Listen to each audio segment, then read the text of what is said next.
Professor Amitabh, आपको किसके दावों में ज्यादा दम नजर आता है, या ये सवाल मैं और ज्यादा आपको रिफाइन करके पूछूं तो कौन अपने अपने देश में ज्यादा विश्वसनीय नजर आता है और किसकी जनता अपने नेता के दावों पर ज्यादा भरोसा करती दिखती है? लेकिन देखिए, ये युद्ध का समय है। युद्ध के समय जितने भी नेता हुए, आप इतिहास उठा के देख लें, वो हमेशा शहीद और उनको जनता सपोर्ट करती है।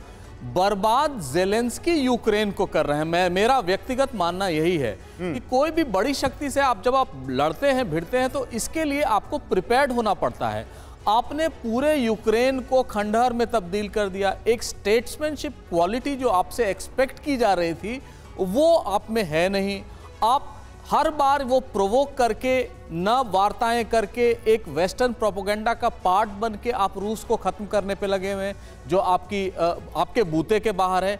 मैं ये प्रश्न बार बार मेरे दिमाग में आता है कि क्या ज़ेलेंस्की रूस को युद्ध में हरा पाएंगे? मुझे तो नहीं लगता है। अगर वो नहीं हरा पाएंगे तो क्या होगा? क्या वेस्टर्न इस सवाल को थोड़ा और बड़ा कीजिए। क्या ज़ेलेंस्की रूस को अमेरिका और पश्चिमी देशों की मदद से हरा पाएंगे? अब इस बात का जवाब दीजिए। नहीं, बिल्कुल हरा नहीं पाएंगे। बिल्कुल संभव नहीं है कि लोग उनके हैं, जो लड़ने वाले लोग उनके हैं। भले ही उनको आप इंटेलिजेंस दे दें, उनको आप वेपन्स दे दें, उनको आप रसद दे दें, उनको आप उनको मॉनेटरी सपोर्ट कर दें, लेकिन किसी भी तरह से आपके नंबर्स कम हैं और आपको कहीं ना कहीं कॉम्प्रोमाइज करना होगा। मैं ये नहीं कह रहा हूं आप सरेंडर कर दीजिए उनके आगे, नहीं। उनकी जो शर्तें थी, जो शुरू की शर्तें थी, जो सबसे बड़ी शर्त। एक कमेंट जनरल साहब का भी लेता हूं। जनरल दत्ता, आपका क्या कहना है? जो बात यहाँ अमिताभ जी कह रहे हैं, इसी के आगे अगर बात शुरू करें, अगर ज़ेलेंस्की हरा नहीं पाएंगे तो फिर यूक्रेन का दम क्यों निकाल रहे हैं वो? देखिए, ऐसा है, एक अंग्रेजी में कहावत है, prudence is better part of valour, कि भैया अपना दिमाग इस्तेमाल करें। अगर आपका सामने वाला ज्यादा ताकतवर है तो आप अपने आप को एडजस्ट करें, विड्रॉ करें और मौके की तलाश करें। आप गंग हो करके अपनी कुर्बानी मत दे दें। अभी ज़ेलेंस्की साहब ने क्या कर दिया? ये साहब अपने जोश में आके अमेरिका की शह से, नेटो की शह से अपना मुल्क तबाह करा लिया। रशिया से जंग में जीत नहीं सकते हैं ये। अमेरिका और नेटो कब तक सपोर्ट करेगा? दूसरा क्या है कि जो स्टेटमेंट रशिया ने दी है, either we will win this war और there be nothing left in this world, वो न्यूक्लियर होलोकास्ट हो जाएगा। तो क्या अमेरिका और नेटो अपनी तबाही करवाना चाहेंगे? क्या एक्सट्रीम होगा कमांडर बजलवान? क्या इतना भी एक्सट्रीम होगा? क्या वाकई रशिया न्यूक्लियर अटैक कर देगा यूक्रेन पर?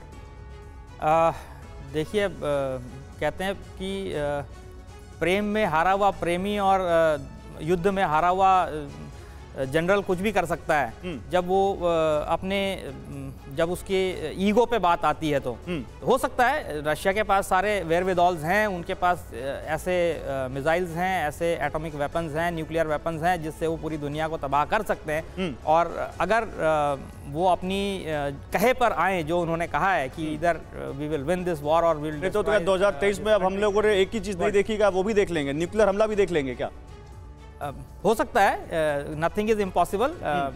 एंड कहते हैं ना, युद्ध और युद्ध में इस जनरेशन ने कोरोना देख लिया, तो इस जनरेशन ने मंदी देख ली, इस जनरेशन ने एक के बाद एक सुनामी जैसी तबाहियां देख ली, एक न्यूक्लियर अटैक बच गया। प्रोफेसर अमिताभ, अगर मुझे कहने का देखिए, द्वितीय विश्व युद्ध में न्यूक्लियर अटैक करने के लिए अमेरिका ने क्या आर्गुमेंट्स दिए थे हिरोशिमा नागासाकी पे, कि अगर न्यूक्लियर अटैक नहीं किया जाता, बॉम्ब नहीं गिरा जाते हिरोशिमा नागासाकी पे, तो जापान सरेंडर कभी नहीं करता। 1944 में यूरोपियन फ्रंट पे युद्ध खत्म हो गया था, जापान अब भी लड़े जा रहा था और वो डेस्परेट सिचुएशन था और बाद में वो शीत युद्ध का कारण भी बना।